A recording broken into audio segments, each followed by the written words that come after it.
네.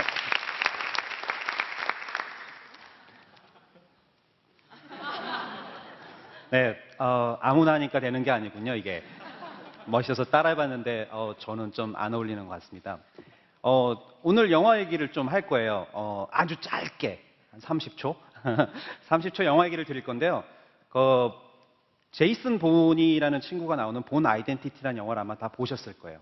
첩보 영화죠. 액션이 아주 재밌고, 그 다음에 굉장히 스릴이 있었던 영화였던데, 이 영화에 보면은 이 제이슨 본이라는 친구가 기억을 다 잃어요. 그리고 총을 맞았는데 아무것도 기억이 안 나는데 스위스 계좌번호 하나만 갖고 어부들에게 구출을 당하죠. 그리고 이 친구가 자기의 정체를 찾기 위해서 끊임없이 적들은 아니죠. 예전에 같이 일했던 사람들인데 그 사람들의 추격을 피하면서 계속 그 자기의 정체를 찾아가는 아주 처절한 과정이 이 본 아이덴티티라는 영화에 나오는데요. 이 영화에 보면은 결국은 이 친구가 굉장히 훈련이 잘 된 살인 병기였잖아요.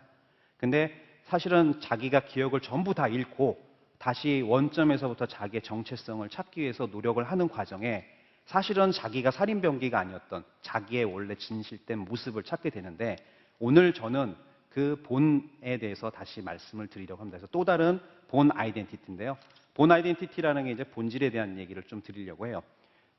사실은 이제 본질이라는 게 저한테는 여기 세상을 바꾸는 15분처럼 세상 저를 바꾼 굉장히 중요한 의미가 있는 단어고요. 제가 사실은 태어나서 지금까지 계속 공대에서 IT만 공부하고 IT 관련된 일을 하고 있는 사람이고요.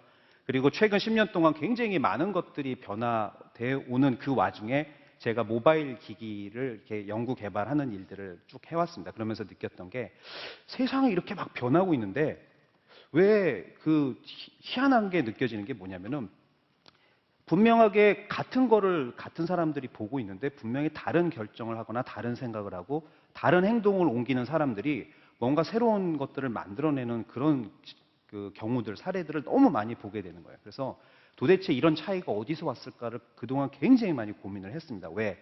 저도 이쪽에서 일을 해왔는데 저희도 분명히 똑똑한 친구들이 많이 있고 그리고 훌륭한 공부를 하고 사람도 많이 있는데 같이 했는데 분명히 저쪽은 다른 결과가 나오고 이쪽은 굉장히 실망할 만한 그런 결과가 나오는 걸 보고 이게 분명히 그냥 단순하게 같은 객관적인 걸 갖고 있다고 해서 똑같은 결과가 나오지 않는구나 라는 거를 깨달았고요. 그 해답이 저는 어쩌면 본질이라는 곳에 있었다라는 생각이 들어서 이 자리에 그거를 좀 소개를 드리려고 합니다.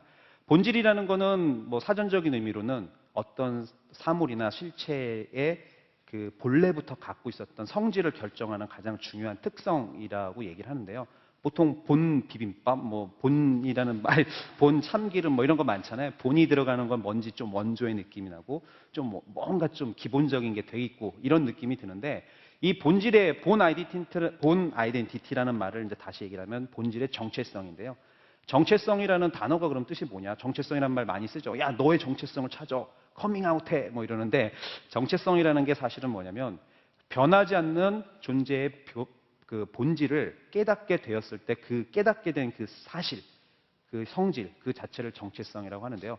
그래서 본질의 정체성이라는 거는 결국은 본질의 본연의 모습 그리고 본질이 갖고 있는 모습이라고 말씀을 드릴 수 있을 것 같고요. 갑자기 이제 영화에서 다시 애니메이션으로 왔습니다. 센과 치히로의 행방불명 보셨을 겁니다. 그냥 재밌는 애니메이션. 미야자키 히야오 감독이 만든 굉장히 재밌는 하야오죠. 히야오가 뭡니까? 미야자키 하야오 감독이 만든 센과 치히로의 행방불명인데 제가 계속 이거 이치로라고 발음이 돼가지고 야구 선수도 아닌데 네.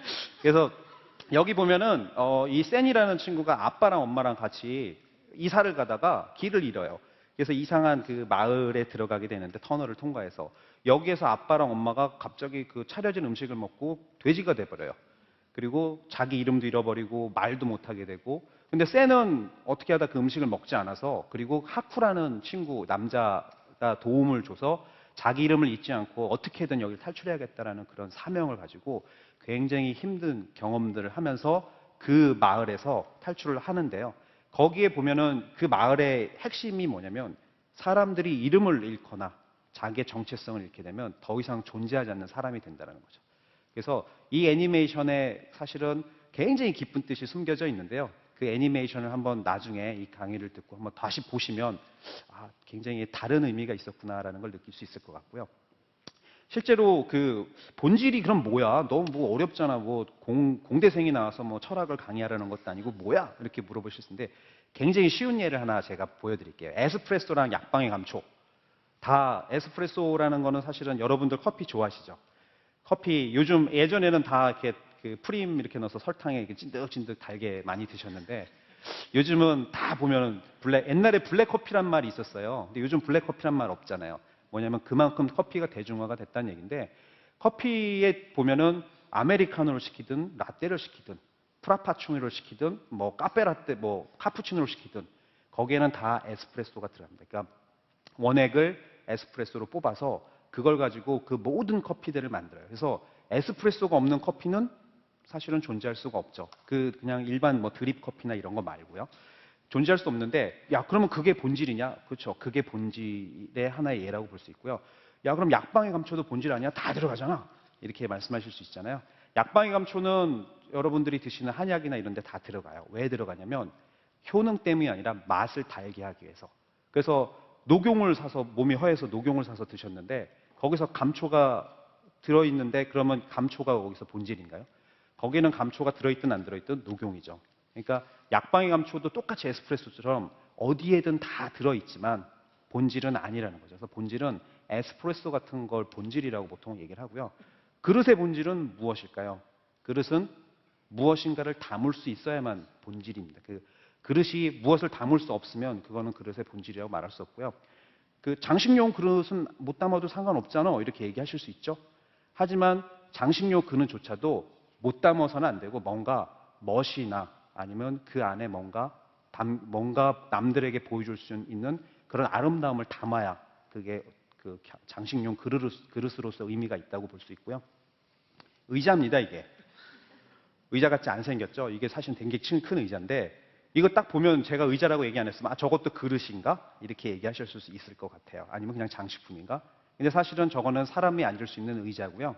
저게 의자라고 불릴 수 있는 거는 사람이 앉을 수 있는 본질을 가지고 있기 때문이죠. 하지만 저걸 의자라고 말 안 하고 그냥 물을 담아놓고 저기서 뭐 세수를 한다거나 하면 저거는 갑자기 그릇이 될 수도 있어요. 그래서 본질이라는 것이 우리가 생각하는 것처럼 원래 본연에 갖고 있는 성질임에도 불구하고 실제로는 우리가 살아오면서 본질의 어떤 의미라든가 받아들여질 수 있는 것들은 다를 수 있다는 거죠. 그래서 그 다를 수 있다는 얘기를 제가 이 사례를 기적의 사과라는 거 가지고 말씀을 드리고 싶어요. 그 사진에 보시면 사과가 3개가 있어요. 6개월 동안 상온에 방치를 해놓은 사과입니다. 근데 가운데 있는 사과는 멀쩡하죠. 그리고 양 사이드에 있는 사과는 막 썩고 문드러지고 냄새가 나고 곰팡이가 폈어요. 이 가운데 있는 사과가 뭐냐면 그 아오모리 현의 그 기무라라는 분이 키운 사과예요. 농약을 하나도 쓰지 않는 사과인데 저 사과는 그냥 상온에 저렇게 둬도 6개월 동안 썩질 않아요. 그리고 향기 하물며 사과의 향기까지 나요. 근데 이 기무라라는 분이 왜 그럼 이 사과를 만들었을까? 저와 어쩌면 같은 고민을 했을지도 모르겠는데요.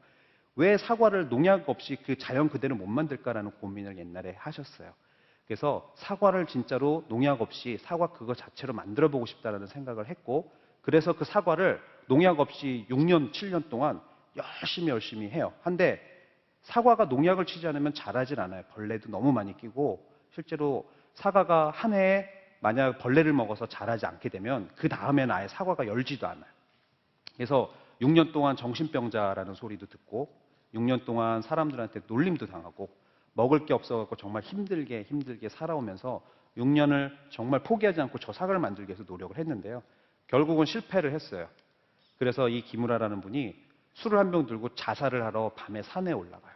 근데 술을 딱 마시고 딱 보니까 저쪽에 반짝반짝 빛나는 굉장히 건강한 사과나무가 하나 보이는 거예요, 숲속에. 그 생뚱맞게 숲속에 아무도 없는데 그 안에 밤에 그게 보였다는 건 그만큼 그 사람이 그걸 보려고 노력했다는 거겠죠. 근데 그 사과에 가서 봤더니 사람들이 관리도 안 하는 사과나무인데 이파리도 너무 생생하고 뭐 굉장히 나무도 건강하고 그 깜짝 놀란 거예요. 그래서 기무라라는 분이 이거를 내가 다시 봐야겠다. 그래서 흙을 막 파보고 했는데 거기 잡초도 뭐 몇 년치 잡초가 다 그대로 쌓여 있고 사람들이 손을 안 댔는데도 벌레 하나 없이 아주 멀쩡한 건강한 나무가 있는 거예요. 그래서 그 나무 밑에 그 나무를 보다가 이 김우라라는 친구가 뭘 느꼈냐면, 왜 여기 이 나무가 밑에 있는 이 흙은 내가 과수원에서 내가 기르려고 했던 사과의 흙이랑 달랐을까? 그러니까 여태까지 김우라는 썩지 않는 농약을 쓰지 않는 기적의 사과를 만들기 위해서 사과에다가 온갖 정성을 다 했어요. 식초도 주고 다 했는데 결국 흙에 대해서는 한 번도 생각을 해보지 않았다는 거죠. 그래서 그때부터 이제 어떻게 하면 그 흙을 똑같이 만들까를 굉장히 고민을 많이 하셨어요. 그래서 그 흙과 똑같이 만들어준 다음에 사과가 열리기 시작을 합니다. 그래서 그 사과가 굉장히 볼품없게 생겼지만 먹었을 때 굉장히 향기가 나고 맛있고 저렇게 썩지도 않을 뿐만 아니라 인터넷에 이 사과를 1년에 한 번씩 딱 판매한다고 올리면 3분 만에 매진이 될 정도로 굉장히 인기가 많다고 하고요. 요 얘기를 조금 다른 얘기로 한번 제가 또 드려볼게요. 보통 우리 쌀밥을 많이 먹잖아요. 밥을 먹는 그게 사실은 이제 벼잖아요. 벼를 우리가 어떻게 경작을 하냐면 논을 이렇게 잘 갈아가지고 모판을 만들어서 거기다 모를 내고 그리고 쌀을 키워서 저희가 먹는데 잘 갈아놓은 논에 벼를 우리가 모를 낸 거랑 아예 그냥 방치해서 딱딱하게 굳은 논에 벼를 한 거랑 어느 게 더 잘 자랄까요? 분명히 잘 갈아놓은 논에 있는 벼들이 잘 자라겠죠. 실제로도 잘 자라고요.